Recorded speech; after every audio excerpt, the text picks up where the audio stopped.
이렇게 고린도후서 10장에 기록된 이 말씀을 통해서 또 하나님께서 주시는 은혜를 우리가 함께 나누기를 원합니다. 이 고린도후서 10장부터는 이제 고린도후서 9장과는 좀 다른 내용이 기록되어 있는 것을 보게 됩니다. 우리 고린도후서를 이렇게 읽다 보면 좀 우리가 어려워하는 부분이 이 고린도후서 9장까지 이 내용과 10장 이후의 내용이 전혀 다른 내용이 이제 기록되어 있다는 것입니다. 이제까지 이제 말씀을 쭉 이렇게 보셔서 알겠지만 1장부터 9장까지는 이 바울이 고린도 교회에 직접 이렇게 방문하려고 하다가 하나님의 뜻을 따라 편지로 책망하는 것이 좋겠다 해서 이제 편지를 아주 엄한 편지를 보냈고, 또 이 편지를 받아본 이 고린도 교회 성도들이 회개하고 또 이렇게 자기 잘못을 인정하게 되었을 때에 위로를 받게 되었다, 또 기쁨을 누리게 되었다 하는 내용이 기록되어 있습니다. 그리고 8장 9장에 와서는 그렇다면 이제 예루살렘 교회를 위한 연보를 준비했으면 좋겠다, 연보를 준비하자. 그리고 거기 9장 끝에 보시면 하나님께 감사하노라 하고 끝이 나는 거예요. 근데 10장에서부터 이제 바울이 굉장히 화가 난 내용이 또 나오는 것이죠. 그래서 좀 내용이 다르다는 겁니다. 10장부터 이제 13장까지 마지막 장까지는 이제 바울을 비난했던 사람들, 이 거짓 사도들에 대한 책망이 나옵니다. 그리고 그들이 왜 잘못되었는지, 또 바울이 잘못되지 않았다는 것을 변론하는 내용들이 기록되어 있거든요. 그래서 이런 차이 나는 내용 때문에 여러 사람들이 이제 생각을 하기를 10장부터는 다른 편지가 아닐까, 그렇게 생각하시는 분도 많이 있습니다. 그래서 이 두 개의 편지가 이렇게 연결되어 있는가 보다, 그렇게 생각을 하게 되죠. 그래서 1장부터 9장까지는 회개하고 하나님 말씀을 존중했던 사람들에게 어떤 주시는 말씀이라면 10장부터 13장까지는 끝까지 회개하지 않는 사람들을 책망하려고 쓴 것이 아닌가, 또 그렇게 생각하기도 합니다. 또 어떤 분들은 바울이 엄중하게 썼던 편지가 10장부터 13장까지 내용이 아닐까, 또 그렇게 생각하시는 분들이 있습니다. 하여튼 중요한 것은 9장까지와 10장부터 13장까지 내용이 좀 다르다 하는 것을 알고 읽으셔야 된다는 거예요. 이것을 알고 읽어보면 바울이 그 당시에 불순종했던 사람들, 또 바울을 대적했던 사람들을 책망하고 그 잘못들을 지적하고 있다는 것을 우리가 이제 알게 되는 것입니다. 이런 분위기와 상황을 알고 우리가 10장을 한번 보시면 좋겠습니다.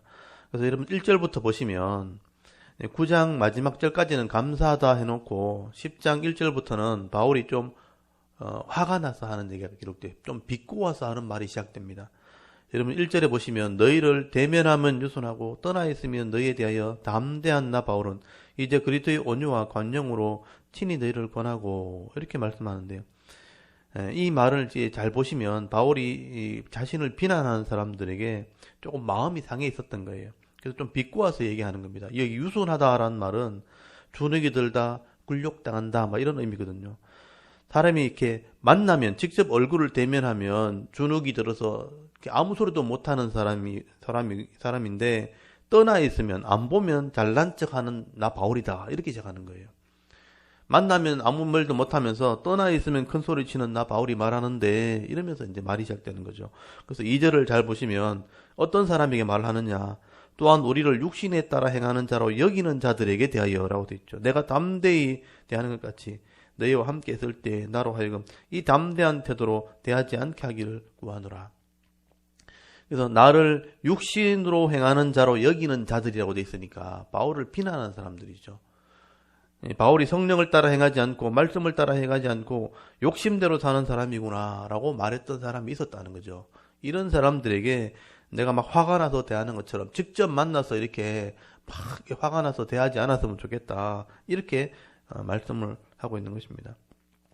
여러분, 이 사람들이 바울이 늘 사도라고 하면서 육신에 따라서, 욕심을 따라서 자기 하고 싶은 대로 하는 사람이라고 비난했다는 거죠. 그래서 바울은 내가 육신을 따라 행하는 사람이 아니라 하는 것을 지금 설명하려고 하는 것입니다. 그래서 3절을 보시면요, 우리가 육신으로 행하나 육신에 따라 싸우지 아니하노니 라고 말하죠. 육신의 몸을 가지고 살지만 우리가 육신을 따라 사는 자처럼 그렇게 싸움을 하는 사람 아니다. 세상의 방법을 따라서 세상의 권력을 이용한다든지 거짓을 행하든지 속이면서 이런 육신적인 방법으로 싸우는 그런 사람은 아니다. 이렇게 말을 하는 것이죠. 이 바울이 일하는 것은, 바울이 이렇게 사람을 대하는 방법은 어떤 견고한 진도 무너뜨리고, 여기 견고한 진이라는 것은 거기 성읍을 말하죠. 단단한 성읍을 무너뜨리고 또 모든 이론, 어떤 인간적인 계산이나 계획들을 무너뜨리는 하나님의 능력으로 일을 한다. 그렇게 말을 하게 되는 것을 보게 됩니다. 그래서 바울은 이 강한 자기의 어떤 의지, 자기의 믿음을 표현하는데, 여러분 5절을 한번 보십시오. 하나님을 아는 것을 대적하여 높아진 것을 다 무너뜨리고 모든 생각을 사로잡아 그리스도께 복종하게 하니 너희의 복종이 온전하게 될 때에 모든 복종하지 않는 것을 벌하려고 준비하는 중에 있노라. 여러분 하나님 말씀대로 일하지 않고 하나님을 대적하는 이 교만한 자들을 다 무너뜨리려고, 그리스도께 복종시키려고 내가 준비하고 있다. 지금 바울이 내가 인간적인 육신적으로 막 싸우려고 하는 게 아니고 하나님의 능력으로 내가 너희를 대하려고, 너희 책망하려고 준비하고 있는 중이다. 이렇게 말을 하는 것입니다. 그래서 여러분 13장까지 가보시면 나중에 바울이 세 번째 내가 너희를 방문할 것이다. 이렇게 돼 있거든요. 내가 세 번째 너희를 방문하게 되면 이런 교만하는 자들 내가 찾아내가지고 다 내가 책망하려고 지금 준비하고 있다. 지금 그렇게 말하는 것입니다. 그리고 7절에 보시면요. 이런 사람들이 사람들을 대할 때 진심으로 사람을 대하지 않고 겉만 보고 자꾸 사람을 판단한다는 거예요. 그래서 아마 바울을 잘 모르는 사람들인데 어떤 말만 듣고 바울을 쉽게 판단하고 쉽게 이렇게 정죄했는 사람들이 아닌가라고 말을 하는 것입니다. 그래서 7절을 잘 보시면요. 너희는 외모만 보는도다. 만일 사람이 자기가 그리스도에게 속한 줄을 믿을진데 자기가 그리스도에 속한 것 같이 우리도 그러한 줄을 자기 속으로 다시 생각할 것이라. 여러분 이 바울을 비난했던 이 사람들이요. 너무 성급하게 사람을 판단한다는 거예요. 그냥 몇 마디 해보고 사람이 외모만 보고 사람들을 이렇게 판단해버리는 그런 사람들이라고 책망을 하는 것입니다. 그래서 10절을 잘 보시면요. 그들의 말이 그의 편지에는 무게가 있고 힘이 있으나 그의 몸으로 대할 때는 약하고 그 말도 시원하지 않다 하니 라고 비난을 했다는 것입니다. 사실 바울이 외모가 그렇게 뛰어나지 않았다는 거예요. 전해지는 이렇게 내용에 보면 사실 바울은 키도 굉장히 작았고요. 또 대머리였고요. 또 얼굴이 그렇게 잘생기질 않았다는 거예요. 그리고 이제 말을 할 때도 막 이렇게 어눌하게 말을 하는, 분명하게 표현하지 못하는 그런 사람이었다는 겁니다. 외모로만 보면, 바울을 보면 굉장히 실망하는 그런 사람이 바울이었다는 거예요. 그래서 이 거짓 사도들이 바울을 이렇게 보면 만나면은 시원찮은데 글을 쓰면 굉장히 힘있게 글만 잘 쓴다.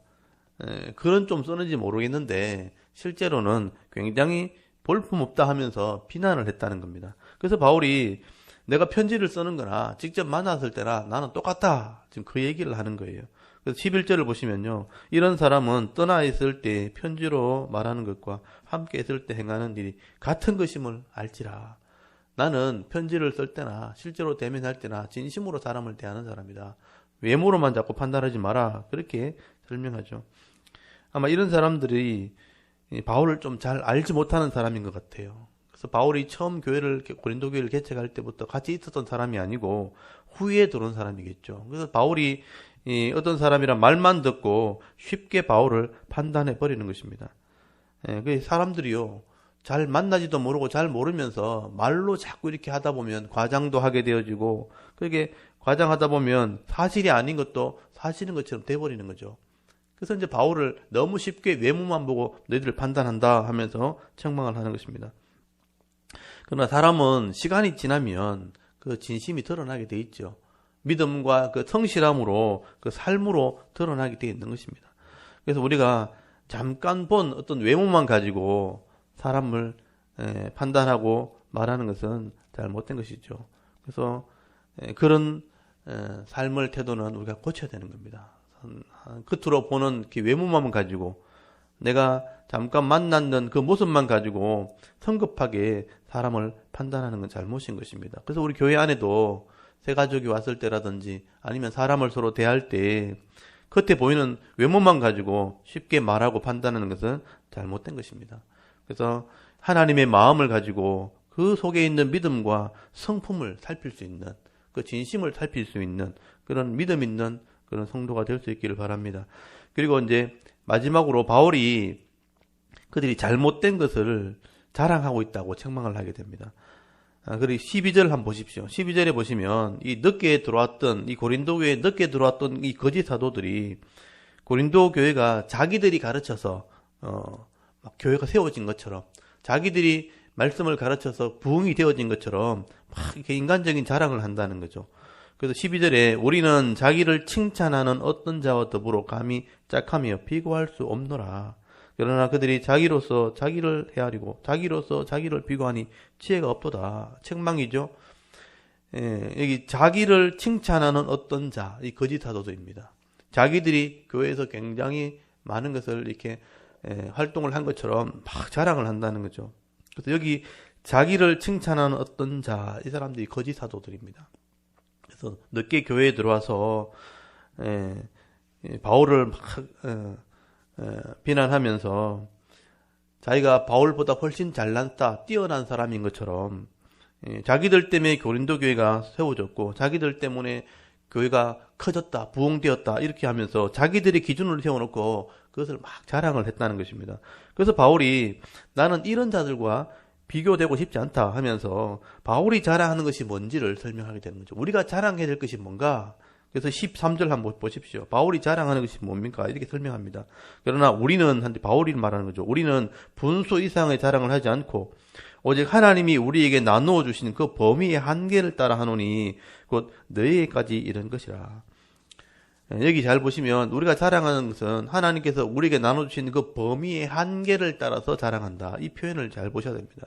이게 무슨 말이냐면 이 고린도 교회가 세워진 것은 하나님의 은혜로 세워진 것이라는 거예요. 하나님이 우리에게 사명을 주셨고 우리에게 은혜 베풀어서 하나님이 이 교회를 세웠다는 거죠. 그게 하나님이 우리에게 정해주신 한계라는 거예요. 이 번역이 좀 까다롭게 되어 있지만 이 전체적인 의미는 그런 것입니다. 하나님께서 바울이나 이 사도들에게 교회를 개척하고 선교하는 사명을 주신 거예요. 그래서 그 사명을 따라서 우리가 믿음의 분량을 따라 열심히 사역을 한 결과가 고린도 교회가 세워진 겁니다. 이건 하나님의 은혜라는 것이죠. 이것은 하나님께서 우리 사역자를 통해서 일하신 것이고 또 사역자를 통해서 하나님이 교회를 세워주신 것이면 우리가 자랑할 게 아무것도 없는 거예요. 하나님의 은혜를 자랑해야 되고 하나님의 역사하심을 우리가 자랑해야 되는 것이죠. 그래서 여러분 15절을 잘 보시면요. 우리는 나의 수고를 가지고 분수 이상의 자랑을 하는 것이 아니라 내가 잘났다, 내가 열심히 했다 이걸 자랑하는 게 아니고 하나님이 우리를 통해서 일하셨다는 거죠. 그게 우리에게 주시는 이 범위와 한계라는 것이죠. 그것을 우리가 자랑해야 된다라고 말하는 것입니다. 그런데 거짓 사도들은요. 마치 고린도 교회를 자기들이 세운 것처럼 자기들이 말씀을 가르쳤던 것처럼 막 자랑을 하고 바울은 막 비난하는 거죠. 그래서 우리는 적어도 분량 밖에 자랑을 하지 않는다. 그래서 17절 보시면요. 자랑하는 자는 주 안에서 자랑하라. 주님이 주신 은혜를 자랑해라. 그렇게 말씀하는 것입니다. 그래서 18절을 잘 보시면 마지막 절에 보시면 옳다 인정함을 받는 자는 자기를 칭찬하는 자가 아니요 오직 주께서 칭찬하시는 자니라. 여러분 스스로 자기 한 일을 자랑하는 것은 우리가 할 일이 아니라는 거예요. 나를 통해서 주님께서 그 일꾼들을 다 쓰셨다. 하나님이 일하셨다. 하나님의 하심을 자랑하는 것이 우리가 해야 될 일이죠. 그래서 주님이 우리를 너무 잘 하시고 있는 것이죠. 그래서 주님의 칭찬만을 우리가 기대하는 것이다. 반드시 주님께서 그 일꾼들을 칭찬하시는 것이라 하는 것을 말씀을 하게 되는 것입니다. 스스로 자기를 칭찬하는 것은 그건 어리석은 것입니다. 그래서 사람의 칭찬이나 판단을 기대하기보다는 주님의 칭찬과 판단을 기다리는 것, 그게 우리의 믿음이고 그것이 지혜로운 성도라고 말씀을 하게 되는 것입니다. 우리 교회 안에 보면 사역자들이 이런 이제 유혹을 받을 때가 많다는 거죠.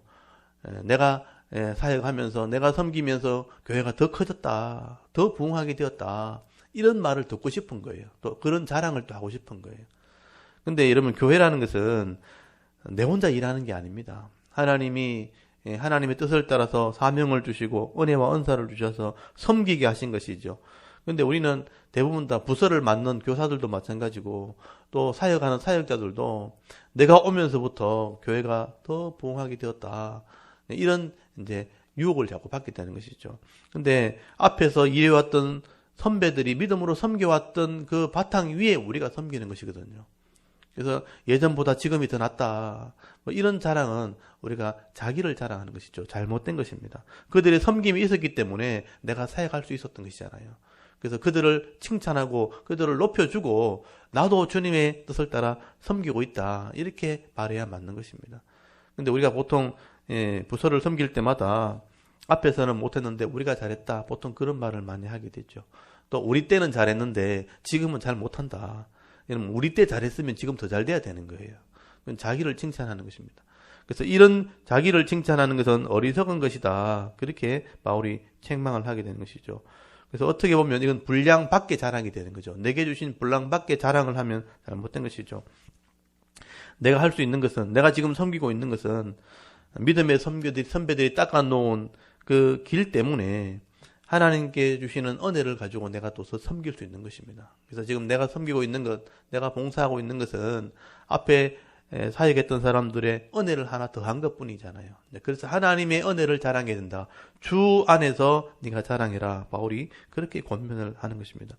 그래서 우리가 자랑할 수 있다면 주 안에서 주의 이름을 자랑하고 주의 이름으로 다른 사람을 높여주게 될 때 우리가 함께 은혜를 나누게 되는 것이고 교회가 하나 되지는 은혜를 누리게 되는 것입니다. 여러분 이런 지혜와 믿음을 잘 배울 수 있기를 바랍니다.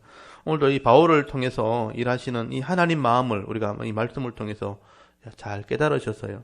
내게 주시는 은혜의 분량을 따라서 우리가 교회와 성도를 섬길 때에 나를 통해서 일하시는 그 하나님을 자랑하시고 주의 이름을 높이면서 우리가 믿음으로 살아갈 수 있는 하나님이 주시는 은혜를 나누며 하나 되어 섬길 수 있는 저와 여러분의 신앙의 모습이 될 수 있기를 주의 이름으로 축원합니다. 아멘. 잠깐 기도드리겠습니다.